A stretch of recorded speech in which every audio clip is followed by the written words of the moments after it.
आज हम श्वसन प्रकरण को डिस्कस करेंगे। इससे पहले हमने फोटोसिंथेसिस को कंप्लीट कर लिया है। काफ़ी समय बाद में एक नया वीडियो बना रहा हूँ मैं। तो देखो यहाँ पे बात करते हैं श्वसन की। और यहाँ अपने प्लांट फिजियोलॉजी सेकेंड में प्लांट में श्वसन को दिखाया गया है। तो अपना यहाँ टारगेट ये रहेगा कि प्लांट के श्वसन या सेलुलर श्वसन किस प्रकार होता है एनिमल्स में या प्लांट्स में, तो उसको आज हम यहाँ पे डिस्कस करेंगे। देखो यहाँ प्लांट की बात करते हैं, प्लांट में श्वसन की। तो श्वसन से सीधा से संबंध ये आता है कि कहीं ना कहीं इस क्रिया में ऑक्सीजन गैस को ग्रहण किया जाता है। ऑक्सीजन गैस को क्या करते हैं, ग्रहण, और यहाँ पे कार्बन डाइऑक्साइड गैस को यहाँ से आउट किया जाता है। ठीक, ये श्वसन मान लिया जाता है। अपन ये क्या कहते हैं कि ऑक्सीजन गैस को ग्रहण करना और CO2 गैस को त्यागना क्या है, श्वसन है। जबकि ये चीज क्या है, रॉन्ग है। यहाँ पर ये केवल गैसों का विनिमय है। ये क्या है, गैसों का विनिमय माना जाता है। यहाँ पे ये क्या है, ओनली गैसों का विनिमय है। अब देखो मैं कहूंगा कि श्वसन क्या होता है, तो सेलुलर स्टेज पे जाकर श्वसन को समझाया जाता है। इसका मतलब ये है कि यहाँ पे आपके पास में जो भोज्य पदार्थ है, मैं ये कहूंगा भोज्य पदार्थ, तो इन भोज्य पदार्थों का वायवीय ऑक्सीकरण होना क्या है, वायवीय ऑक्सीकरण होना श्वसन कहलाएगा। तो यहाँ पे वायवीय ऑक्सीकरण होगा तो श्वसन है। आप ये कहेंगे किसी भी भोज्य पदार्थ या सबस्ट्रेट, जो रेस्पिरेटरी सबस्ट्रेट है, उसका ऑक्सीजन की उपस्थिति में या उसका वायवीय ऑक्सीकरण होना क्या है, श्वसन कहलाएगा।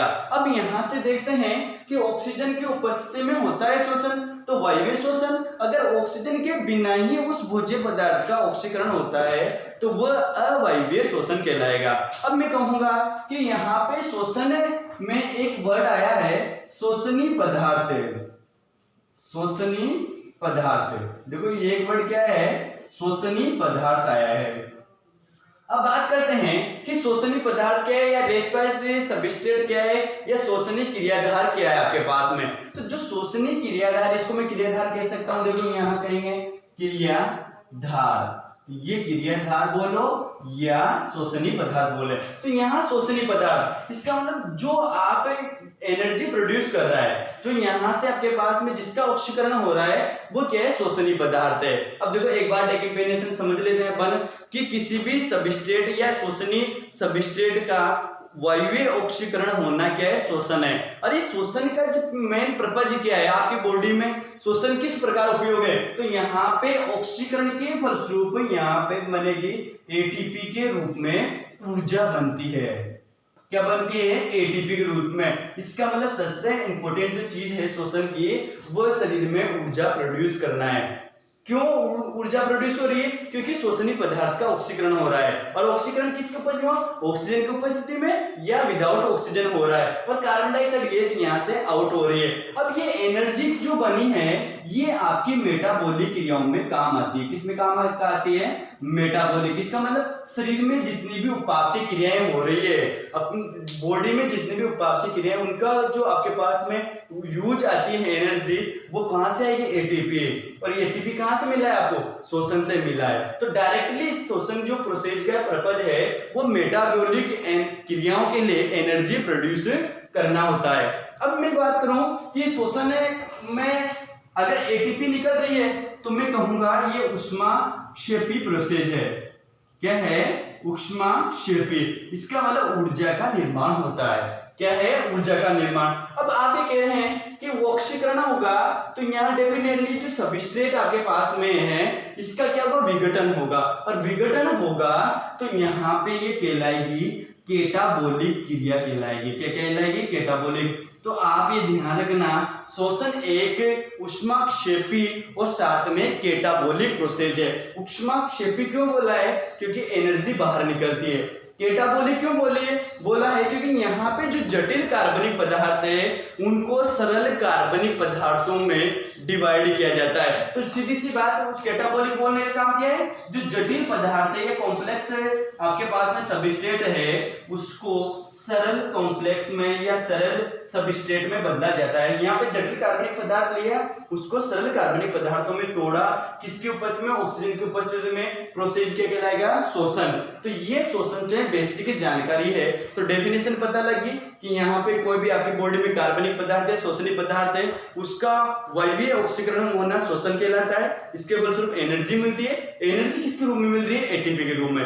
शोषण क्रिया में जो भाग लग रहा है वो क्या कहलाएगा? शोषणीय क्रियाधार या रेस्पिरेटरी आपके पास सबस्ट्रेट कहलाएगा।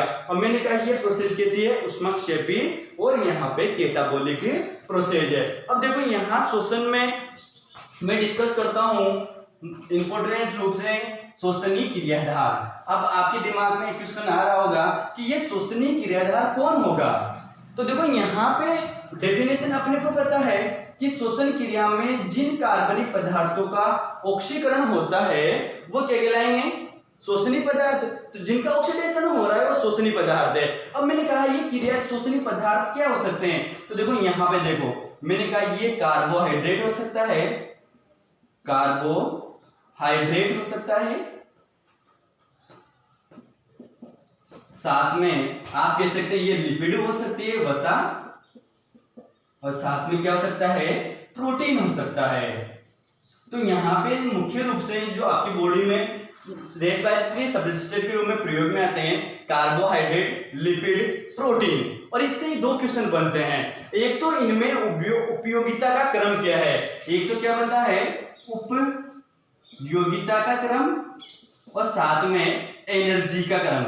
तो यहाँ पे एनर्जी का क्रम क्या रहता है या इनकी उपयोगिता का क्रम क्या है? तो इसका मतलब अगर आपकी बॉडी में तीनों प्रेजेंट है तो शोषण क्रिया में सबसे पहले किस सबस्ट्रेट को उपयोग में लिया जाता है, यह इनका क्रम क्या बनेगा।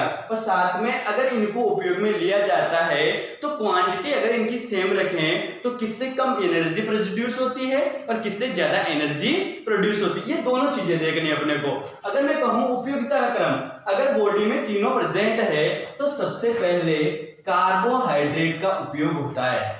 जो फर्स्ट है आपके पास में उपयोग होगा वो कार्बोहाइड्रेट का, उसके बाद में बॉडी में से लिपिड का यूज होता है और बाय द वे लास्ट में लिपिड और कार्बोहाइड्रेट दोनों फिनिश हो जाते हैं तो फिर प्रोटीन का यूज होता है। तो प्रोटीन अंतिम रूप से शोषण क्रिया में ऑक्सीकरण के लिए काम में आता है, ये ध्यान रखना।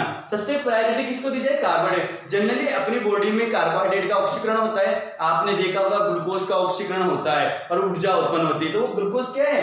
कार्बोहाइड्रेट, क्योंकि ग्लूकोज ज्यादा मात्रा में प्रेजेंट अपनी बॉडी में। अब मैं कहूँ यहाँ लिपिड, उसके बाद में अगर ग्लूकोज या अन्य कार्बोहाइड्रेट नहीं मिल पा रहे हैं तो फिर लिपिड का ऑक्सीकरण होगा। लिपिड का पहले आपके पास में विघटन होता है, उससे भी क्या बनता है? कार्बोहाइड्रेट, फिर उसके बाद उनका ऑक्सीकरण हो जाता है और फिर लास्ट में प्रोटीन। तो एक क्वेश्चन नीट में बनता है, देखो यहाँ पे अगर बाय द वे आप बहुत दिनों तक भूख हड़ताल में हैं, किसमें है? भूख हड़ताल में, तो आपकी बॉडी में किसका ऑक्सीडेशन होगा? तो लास्ट में देखना प्रोटीन। अगर आप उपवास में हैं, आप भूख हड़ताल में बैठे हुए हैं, अनशन में बैठे हुए हैं, तो फिर आपकी बॉडी में किसका उपयोग होगा? प्रोटीन का होगा। ठीक क्रम देख लिया, सबसे पहले कार्बोहाइड्रेट, उसके बाद लिपिड, फिर उसके बाद प्रोटीन। अब मैं कहूँ अगर बाय द वे आप यहाँ से 1 mg आपके पास में इसको ले रहे हैं, मिलीग्राम ले रहे हैं, प्रत्येक की क्वांटिटी क्या है? 1 मिलीग्राम। कार्बोहाइड्रेट 1 मिलीग्राम लिया, लिपिड ले लिया, प्रोटीन ले लिया, तो ये बताइए कि एनर्जी का क्रम क्या रहेगा? किसके ऑक्सीकरण से मैक्सिमम एनर्जी बनेगी? तो यहाँ पे मैक्सिमम एनर्जी बनती है लिपिड। अगर लिपिड का ऑक्सीकरण होता है तो यहाँ पे एनर्जी मैक्सिमम लिपिड से बनती है, उसके बाद में प्रोटीन से, उसके बाद में आपके पास में बनती है कार्बोहाइड्रेट से। तो यहाँ पे एनर्जी का क्रम क्या है? लिपिड में मैक्सिमम एनर्जी, प्रोटीन में उससे कम, और उसके बाद में कार्बोहाइड्रेट से। अगर मैं बात करूं लिपिड, 1 ग्राम लिपिड ले रहे हैं आप, तो यहाँ पे लिपिड से के ऑक्सीडेशन से जो एनर्जी बनी है वो कितनी है?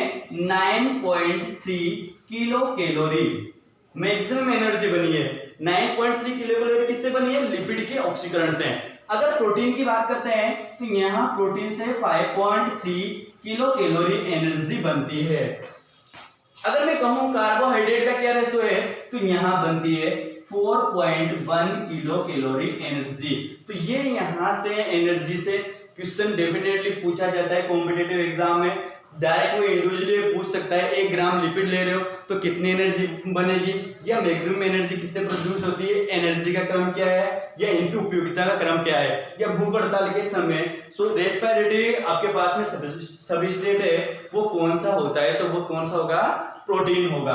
तो ये आपके पास में शोषणीय पदार्थ या शोषणीय क्रियाधार हो जाते हैं। अब देखते हैं कि शोषण के प्रकार देखेंगे। देखो यहाँ पे मिटा देता हूं मैं इसको। अब आता है आपके पास में शोषण कौन कौन से प्रकार का होगा, और यहीं से अपन रिएक्शन भी देख लेंगे। देखो यहाँ पे शोषण के प्रकार देखते हैं। प्रकार, अगर मैं शोषण के प्रकारों की बात करूं तो यहाँ प्रकार डिवाइड किए अपने किसके रूप में, ऑक्सीजन के आधार पे। अगर ऑक्सीजन प्रयोग में ली तो शोषण कौन सा होगा, वायवीय शोषण या ऑक्सी शोषण। अगर आपकी बॉडी में ऑक्सीजन के अभाव में शोषण क्रिया हो रही है तो कहलाएगा अवायवीय शोषण या एनारोबिक शोषण। तो यहाँ पे मैं शोषण को सारणीबद्ध समझाता हूं दोनों को। एक तो होता है वायुवीय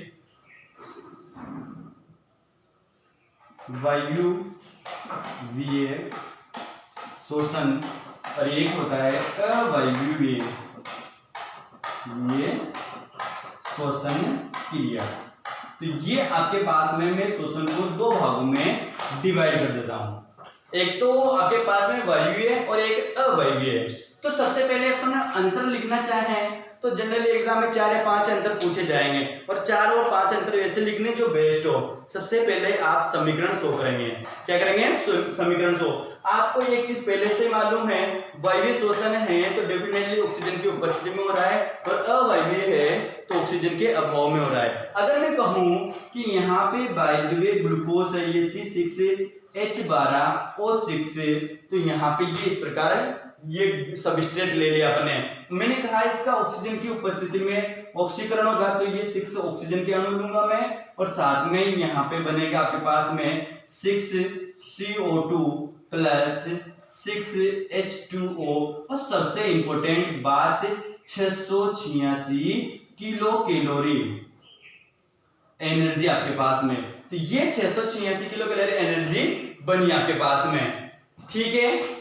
तो ये ग्लूकोज था आपके पास में, मैं कहूंगा ये क्या है, ग्लूकोज।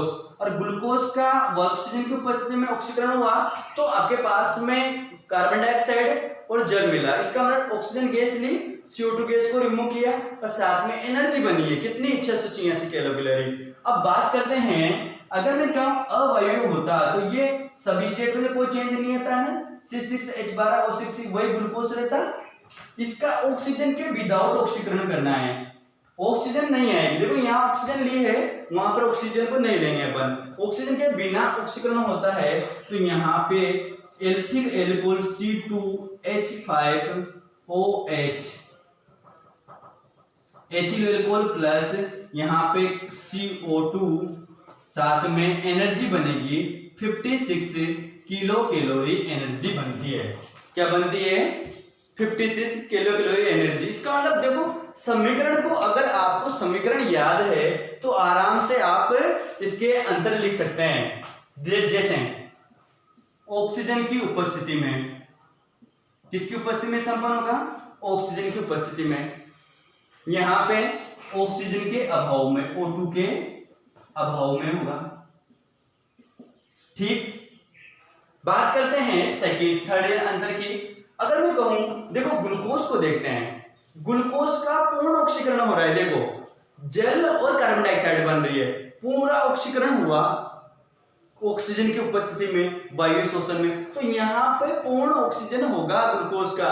देखो यहाँ पे क्या पूरा ऑक्सीजन हुआ, ऑक्सीकरण हुआ, क्या नहीं हुआ आपके पास में, तो पूर्णतया ऑक्सीकरण नहीं होता है। तो यहाँ पूरा का पूरा ऑक्सीकरण नहीं होगा, यहाँ पूर्ण ऑक्सीकरण होता है। तो यहाँ पे पूर्ण ऑक्सीकरण होगा,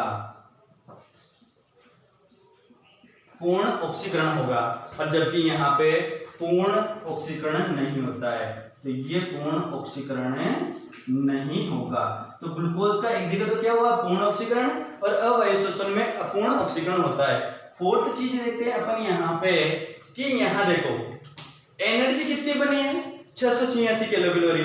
यहाँ एनर्जी कितनी बनी है 56 किलो कैलोरी। तो यहाँ पे आप देखो एनर्जी में भी अंतर है, एनर्जी में अंतर है, यहाँ ज्यादा एनर्जी बन रही है, ज्यादा ऊर्जा प्राप्त हो रही है, जबकि यहाँ देखो कम मात्रा में ऊर्जा प्राप्त होती है। तो यहाँ पे ऊर्जा अधिक प्राप्त होती है, तो यहाँ पे कहेंगे ऊर्जा अधिक प्राप्त होगी, और जबकि यहाँ ऊर्जा क्या बनेगी कम मात्रा में प्राप्त होती है।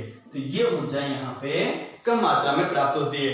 अब देखते हैं कि वायवीय शोषण और अवायवीय शोषण की साइड क्या है।